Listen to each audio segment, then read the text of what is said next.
Hello dear bankers, नमस्कार, good evening. आप सभी दोस्तों का स्वागत है हमारे CEIB इंपॉर्टेंट टॉपिक सीरीज में। हम आपके साथ जुड़ चुके हैं। तो दोस्तों, आज हम लोग रीस्ट्रक्चरिंग, रिहेबिलिटेशन और रिकवरी का पार्ट 1 पढ़ेंगे ABM एडवांस बैंक मैनेजमेंट में।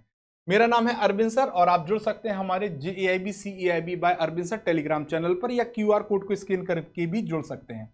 सबसे पहले बात करेंगे क्या होता है क्रेडिट डिफॉल्ट। क्या होता है credit default? Credit default means the inability और unwillingness of the customer or counterparty to meet commitment in relation to leading, trading or any financial transaction. This may take following forms. तो देखो, कुल मिला के अगर हम बात करें क्रेडिट डिफॉल्ट की, तो क्रेडिट डिफॉल्ट का मतलब क्या है कि अगर कोई बोरोवर है तो वो अनेबल हो, यानी जेन्युइन, मतलब वो नहीं सक्षम है कि वो अपना क्रेडिट पेमेंट कर पा रहा, या वो जानबूझ के रीपेमेंट नहीं कर रहा है, ठीक है दोस्तों, और वो अपने कमिटमेंट को मीट नहीं कर रहा जो कि उसने लैंडिंग के समय या ट्रेडिंग के समय या फाइनेंशियल ट्रांजैक्शंस के समय किए थे। तो अगर हम क्रेडिट डिफॉल्ट को समझना चाहें तो सबसे पहला, जैसे अगर बात करें in case of direct lending, तो principal and interest amount may not be repaid as per term of repayment. तो जो भी लेंडर से रीपेमेंट की टर्म एंड कंडीशंस थी उस पर अगर प्रिंसिपल और इंटरेस्ट बोरोवर के द्वारा रीपेमेंट नहीं किया जाता है तो डायरेक्ट लैंडिंग में उसे हम क्रेडिट डिफॉल्ट कहते हैं। वहीं पे इन केस ऑफ गारंटी और लेटर ऑफ क्रेडिट की बात करें तो fund may not be forthcoming from the constituent upon crystallization of the liability. यानी लाइबिलिटी के क्रिस्टलाइजेशन की बात की जाए तो जो फंड है में नॉट फोर्थ कमिंग, वो पैसा आ ही नहीं रहा है ना, क्रिस्टलाइजेशन ऑफ लाइबिलिटी के बाद भी। क्रिस्टलाइजेशन ऑफ लाइबिलिटी होता क्या है? This refers to the point at which a potential or contingent liability become definite and payable.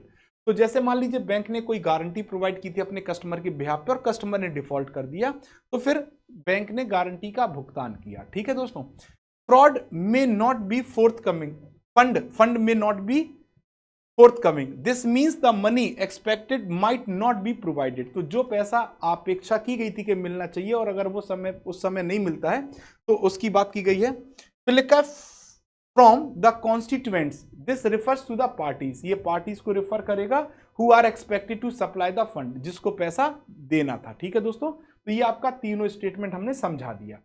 Stress assets क्या होते हैं? What is stress assets?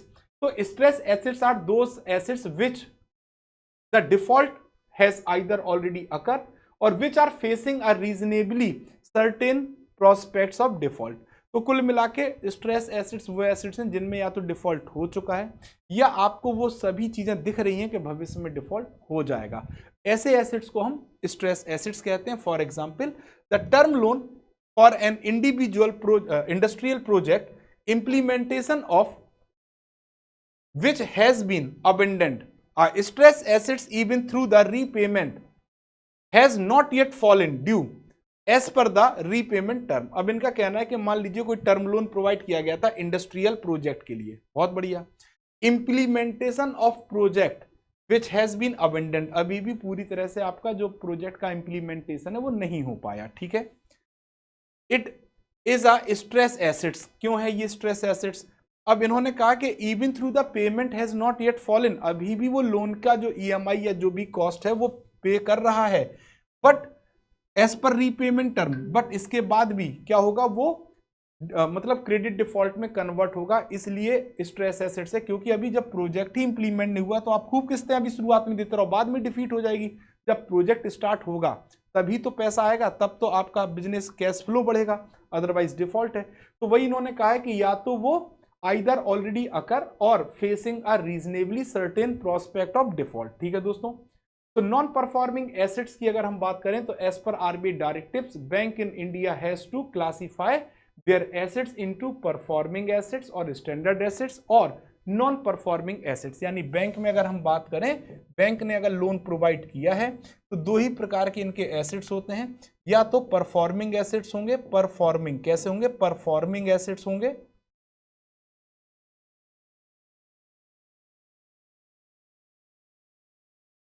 Performing assets होंगे, या इन्हीं को हम लोग कहते हैं स्टैंडर्ड एसेट्स। क्या कहते हैं दोस्तों? स्टैंडर्ड एसेट्स, स्टैंडर्ड एसेट्स, ठीक है।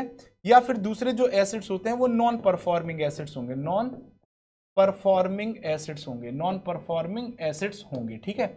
अब देखो जो भी देखो होता क्या, रूल क्या है एनपीए का, सबसे पहले आपको ड्यू डेट दी जाती है, जो पैसा ड्यू डेट पे आ रहा वो परफॉर्मिंग है और स्टैंडर्ड है। अगर नहीं दे पाए तो मान लो आप ओवर ड्यू हो रहा है तो 90 डेज तक अगर ओवर ड्यू है तो भी आपका स्टैंडर्ड एसेट्स है। बट इस 90 डेज के बाद वो क्या बन जाएगा, नॉन परफॉर्मिंग एसेट्स। ठीक है, तो इसीलिए आपके एसेट्स दो क्लासिफिकेशन किया गया, या तो स्टैंडर्ड और परफॉर्मिंग या नॉन परफॉर्मिंग। ठीक, अब जब हम बात करेंगे नॉन परफॉर्मिंग एसेट्स की तो इनको भी तीन कैटेगरी में क्लासिफाई किया गया है। पहला स्टैंडर्ड एसेट्स, दूसरा डाउटफुल एसेट्स और तीसरा लॉस एसेट्स। ठीक है, डन है। नाउ अब आपने लोन लिया था, लोन पेमेंट करना था, तो पहले तो बैंक आपको क्या प्रोवाइड करता है, ड्यू डेट। क्या प्रोवाइड करता है, ड्यू डेट। अब ड्यू डेट पे अगर आपने लोन नहीं दिया तो बैंक आपको प्रोवाइड करता है 90 डेज। अभी भी आपको नॉन परफॉर्मिंग में नहीं डालता है, 90 डेज के भैया आप इस 90 दिन में पैसा दे दो। अगर आपको ये 90 डेज अलाउड किए गए हैं तो ये जो समय होता है इसे SMA कहा जाता है, यानी स्पेशल मेंशन अकाउंट। क्या कहा जाता है, special mention account. Special mention account कहा जाता है। और स्पेशल मेंशन अकाउंट की अगर हम बात करें तो ये 0 से 30 दिन, 31 से 60 दिन और 61 से 90 दिन, ये तीन कैटेगरीज में होते हैं।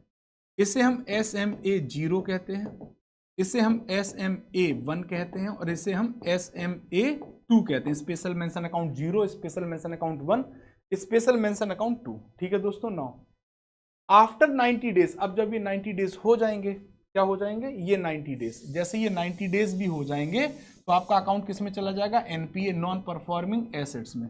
तो वही इन्होंने कहा है कि after 90 days account become NPA, और एनपीए की जो पहली कैटेगरी सब स्टैंडर्ड कब तक रहेगा, 12 मंथ तक। ठीक है, फिर डाउटफुल, नेक्स्ट 12 मंथ के लिए डाउटफुल में, इस 12 मंथ के बाद का समय डाउटफुल। और फिर लॉस एसेट्स इफ इररिकवरेबल, जब आपको ये लग जाए कि अब इसकी रिकवरी नहीं होगी तो वो लॉस एसेट्स में कन्वर्ट हो जाएगा। Classification is based on the period of default. आपने किस आधार पे क्लासिफिकेशन किया, पीरियड ऑफ डिफॉल्ट के आधार पे और अवेलेबिलिटी ऑफ सिक्योरिटी के आधार पे। तो amount of provision required to be made on the assets portfolio of the bank depends on the classification, on its classification. आपका एनपीए किस कैटेगरी में, स्टैंडर्ड है, सब स्टैंडर्ड है, डाउटफुल है या लॉस है।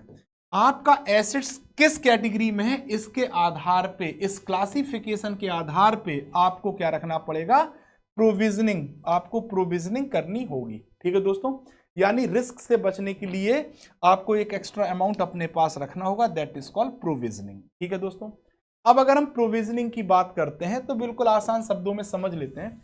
अगर हमारा लोन स्टैंडर्ड एसेट्स है, यानी हमारा पैसा या तो ड्यू डेट पे आ रहा है, ड्यू डेट प्लस या फिर 90 डेज, इस टाइम पीरियड में अगर हमारा पैसा आ रहा है, दैट इज कॉल्ड स्टैंडर्ड।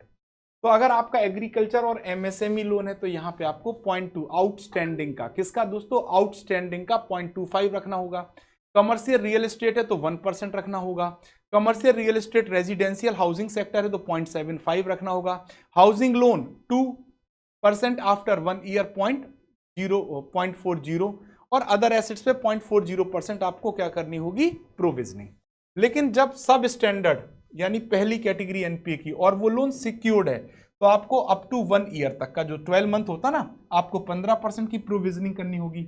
अगर आपका सब स्टैंडर्ड जितना भी अनसिक्योर्ड लोन है तो उस पर आपको 25% की प्रोविजनिंग करनी होगी। और अगर आपका इंफ्रास्ट्रक्चर लोन आपने दिया और अनसिक्योर्ड है तो वहां पे 20% की प्रोविजनिंग करनी होगी।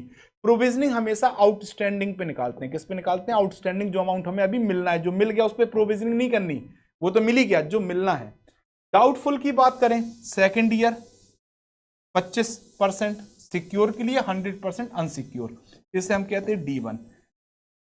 थर्ड एंड फोर्थ ईयर ये हमारा D2 कैटेगरी होगा, 40% सिक्योर पे, 100% अनसिक्योर पे।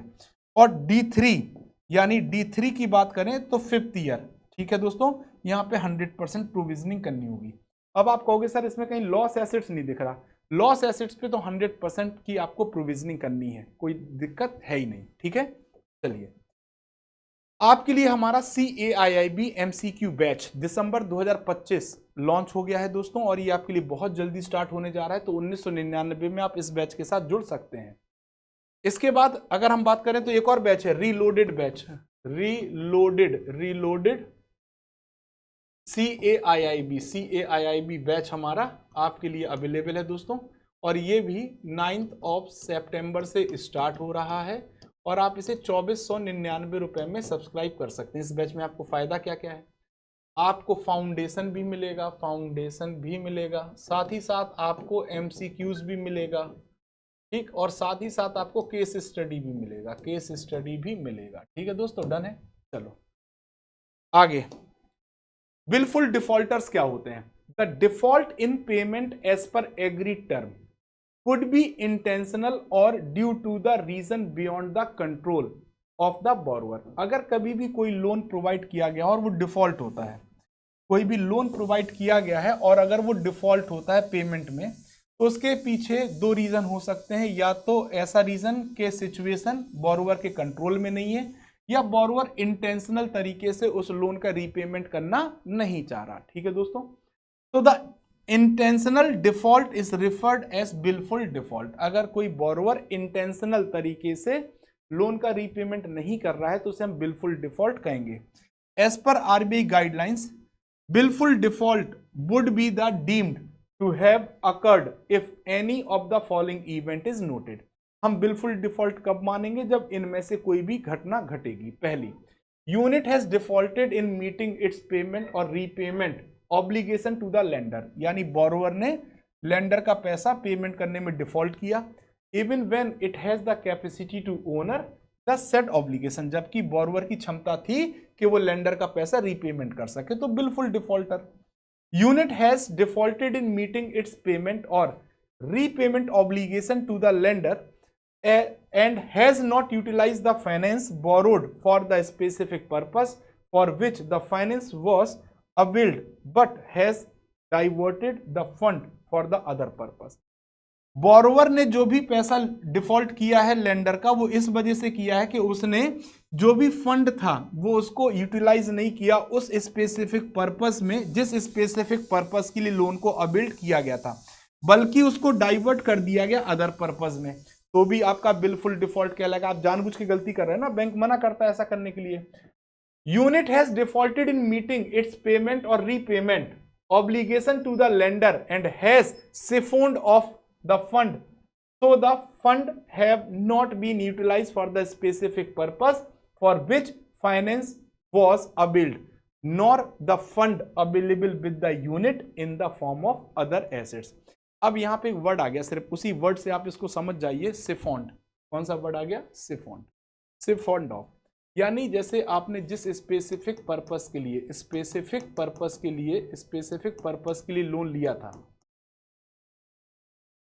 क्या लिया था? लोन लिया था।